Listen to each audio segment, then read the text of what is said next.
ನಮಸ್ಕಾರ ವೀಕ್ಷಕರೇ.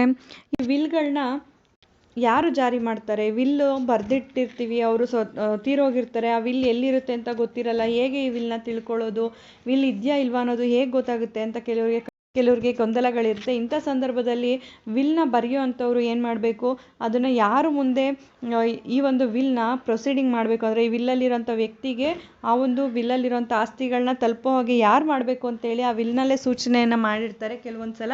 ಅಂದರೆ ಆ ವಿಲ್ನ ಕಾರ್ಯಗತಗೊಳಿಸುವಂಥವ್ರು ಯಾರು ಅನ್ನೋದನ್ನು ಅದರಲ್ಲಿ ಸೂಚಿಸಿರ್ತಾರೆ.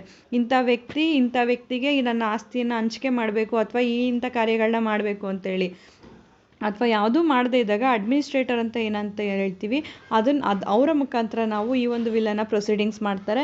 ಅಥವಾ ಕೆಲವೊಬ್ರು ಏನು ಮಾಡ್ತಾರೆ, ತಮ್ಮ ವಕೀಲರು ಏನಿರ್ತಾರೆ ಆ ವಕೀಲರ ಬಳಿಯಲ್ಲೇ ಈ ವಿಲ್ನ ಇರಿಸಿರ್ತಾರೆ. ಇಂಥ ದಿನ ವಿಲ್ನ ಬರೆದಿದ್ದೀವಿ, ನಾವು ಮರಣ ಹೊಂದಿದ ನಂತರ ಈ ವಿಲ್ನ ಎಕ್ಸಿಕ್ಯೂಟ್ ಮಾಡಬೇಕು ಅಂತೇಳಿ ವಕೀಲರಿಗೆ ತಿಳಿಸಿರ್ತಾರೆ.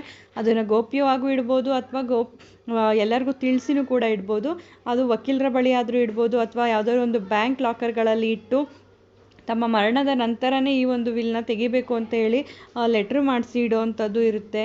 ಅಥವಾ ಯಾವುದೋ ಒಬ್ಬ ವ್ಯಕ್ತಿ ಇರ್ತಾರೆ, ಅವ್ರಿಗೆ ನಂಬಿಕಸ್ಥ ವ್ಯಕ್ತಿಗಳು, ಅವರ ಬಳಿಯಲ್ಲಿ ಇಟ್ಟು ತಮ್ಮ ಸಾವಿನ ನಂತರನೇ ಈ ಒಂದು ವಿಲ್ನ ಓಪನ್ ಮಾಡಿ ಈ ವಿಲ್ನ ಎಕ್ಸಿಕ್ಯೂಟ್ ಮಾಡಬೇಕು ಅಂತ ಹೇಳಿರ್ಬೋದು. ಅಥವಾ ಸಬ್ ರಿಜಿಸ್ಟ್ರಾರ್ ಆಫೀಸ್ಗಳಲ್ಲೂ ಕೂಡ ಈ ಒಂದು ವಿಲ್ಗಳನ್ನ ನಾವು ಡೆಪಾಸಿಟ್ ಮಾಡಿ ಇಡ್ಬೋದಾಗಿರುತ್ತೆ. ಪ್ರತಿಯೊಂದು ಸಬ್ ರಿಜಿಸ್ಟ್ರಾರ್ ಆಫೀಸಲ್ಲೂ ಈ ಒಂದು ಫೆಸಿಲಿಟಿ ಇರುತ್ತೆ. ಅದನ್ನು ಕೂಡ ಕ್ರಮಬದ್ಧವಾಗಿ ಸಬ್ ರಿಜಿಸ್ಟ್ರಾರ್ ಆಫೀಸ್ಗಳಲ್ಲಿ ಆ ಒಂದು ಬುಕ್ ಏನಿರುತ್ತೆ ಅದರಲ್ಲಿ ರಿಜಿಸ್ಟರ್ ಮಾಡಿಸಿ ಇಡ್ಬೋದಾಗಿರುತ್ತೆ ಈ ವಿಲ್ಲನ್ನು.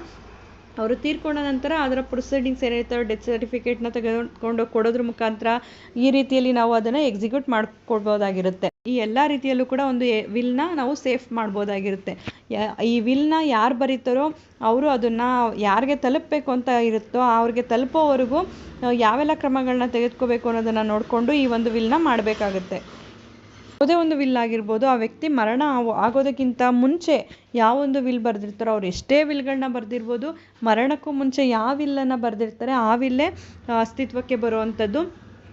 ಈ ಒಂದು ವಿಲ್ಗಳಲ್ಲಿ ಹೆಚ್ಚಿನ ಅಂಶಗಳನ್ನ ಸೇರಿಸ್ತಾ ಹೋಗ್ತೀವಿ, ಅದನ್ನು ಕೋಡಿಸಿಲ್ ಅಂತ ಕರಿತೀವಿ. ಅಂದರೆ ಪರ್ಯಾಯವಾಗಿ ಸೇರಿಸುವಂಥದ್ದು. ಈಗ ಒಂದು ಆಸ್ತಿಯನ್ನು ಬರೆದು ವಿಲ್ಲನ್ನು ಮಾಡಿ ಆಗಿರುತ್ತೆ, ಇನ್ನೇನು ಕೊನೆಗಳಿಗೆ ಬರ್ತಾ ಇದ್ದಾಗ ಆಸ್ತಿಯಲ್ಲಿ ಆ ಒಂದು ವಿಲ್ಗೆ ಕೆಲವೊಂದು ಅಂಶಗಳನ್ನ ಸೇರಿಸ್ಬೇಕು ಅನಿಸುತ್ತೆ, ಅಥವಾ ಕೆಲವೊಂದು ಅಂಶಗಳನ್ನ ಆ ವಿಲ್ಲಿಂದ ತೆಗಿಬೇಕು ಅನಿಸ್ಬೋದು, ಅಥವಾ ಆ ವಿಲ್ಗೆ ಕೆಲವು ವ್ಯಕ್ತಿಗಳನ್ನ ಸೇರಿಸೋದಾಗಿರ್ಬೋದು, ತೆಗಿಯೋದಾಗಿರ್ಬೋದು. ಇದು ಯಾವುದೇ ರೀತಿಯಲ್ಲಾದರೂ ತಿದ್ದುಪಡಿಗಳನ್ನ ಮಾಡಬೇಕು ಅಂತ ಅಂದ್ಕೊಂಡಾಗ ಅದನ್ನು ನಾವು ಕೋಡಿಸಿಲ್ನ ಮುಖಾಂತರ ಮಾಡುವುದು. ಅಂದರೆ ಪರ್ಯಾಯ ವಿಲ್ಲನ್ನು ಅದಕ್ಕೆ ಮಾಡ್ಬೋದು.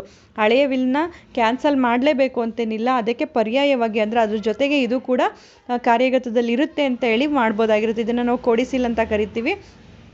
ಈ ರೀತಿಯಾಗಿ ಒಂದು ವಿಲ್ನಲ್ಲಿ ಇಷ್ಟೆಲ್ಲ ಅಂಶಗಳಿರುತ್ತೆ. ವಿಲ್ನ ಮಾಡೋದ್ರಿಂದ ಇರ್ಬೋದು, ವಿಲ್ನ ಯಾವ ರೀತಿ ಸೇಫ್ ಮಾಡ್ತೀವಿ ಅಥವಾ ವಿಲ್ನ ಯಾವ ರೀತಿ ಎಕ್ಸಿಕ್ಯೂಟ್ ಮಾಡ್ತೀವಿ, ಪ್ರತಿಯೊಂದು ವಿಚಾರಗಳು ಕೂಡ ವಿಲ್ಲಲ್ಲಿ ಇರೋವಂಥದ್ದು. ಯಾವುದೇ ಒಬ್ಬರು ವಿಲ್ನ ಮಾಡುವಾಗ ಎಲ್ಲ ಅಂಶಗಳನ್ನ ಗಮನದಲ್ಲಿ ಇಟ್ಕೋಬೇಕು. ವಿಲ್ಲನ್ನು ಮಾಡಿದ್ದೀವಿ, ಅದನ್ನು ಹೇಗೆ ಸೇಫ್ ಮಾಡಬೇಕು, ಅದನ್ನು ಹೇಗೆ ಎಕ್ಸಿಕ್ಯೂಟ್ ಮಾಡಬೇಕು, ಅದು ನಾವು ಅಂದ್ಕೊಂಡಿರೋಂಥ ವ್ಯಕ್ತಿಗೆ ತಲುಪೋ ಹಾಗೆ ಹೇಗೆ ಮಾಡಬೇಕು, ಎಲ್ಲವನ್ನು ಕೂಡ ಗಮನದಲ್ಲಿ ಇಟ್ಕೊಂಡು ಈ ರೀತಿಯಾಗಿ ವಿಲ್ ಮಾಡೋದು ತುಂಬ ಮುಖ್ಯ. ಆದಷ್ಟು ವಿಲ್ಗಳನ್ನ ರಿಜಿಸ್ಟರ್ ಮಾಡಿಸಿದ್ರೆ ಯಾವ ಸಮಸ್ಯೆನೂ ಬರೋದಿಲ್ಲ. ಅನ್ರಿಜಿಸ್ಟರ್ ವಿಲ್ ಆದರೂ ಕೂಡ ಅದಕ್ಕೆ ವ್ಯಾಲ್ಯೂ ಇದ್ದೇ ಇರುತ್ತೆ. ಈ ಒಂದು ಮಾಹಿತಿ ಉಪಯುಕ್ತವಾಗಿದೆ ಅಂತ ಭಾವಿಸ್ತೀನಿ. ಮತ್ತಷ್ಟು ಮಾಹಿತಿಗಾಗಿ ನಮ್ಮ ಚಾನಲನ್ನು ಲೈಕ್ ಮಾಡಿ, ಮತ್ತೊಬ್ಬರಿಗೆ ಈ ವಿಚಾರ ಉಪಯುಕ್ತ ಆಗುತ್ತೆ ಅನಿಸಿದ್ರೆ ಶೇರ್ ಮಾಡಿ. ಹೊಸದಾಗಿ ನೋಡ್ತಾ ಇರೋರು ಸಬ್ಸ್ಕ್ರೈಬ್ ಮಾಡಿಕೊಂಡು ನೋಡಿ. ಕಾನೂನಿನ ಜ್ಞಾನ ಪ್ರತಿಯೊಬ್ಬರಿಗೂ ಉಪಯುಕ್ತ ಆಗುವಂಥದ್ದು. ಬಿಡುವಿನ ಸಮಯದಲ್ಲಿ ಇಂಥ ಉಪಯುಕ್ತ ಮಾಹಿತಿಗಳನ್ನ ತಿಳ್ಕೊಳ್ಳೋದು ಪ್ರತಿಯೊಬ್ಬರಿಗೂ ಉಪಯುಕ್ತ ಆಗುತ್ತೆ ಅಂತ ಹೇಳಿ ಭಾವಿಸ್ತೀನಿ. ಧನ್ಯವಾದಗಳು.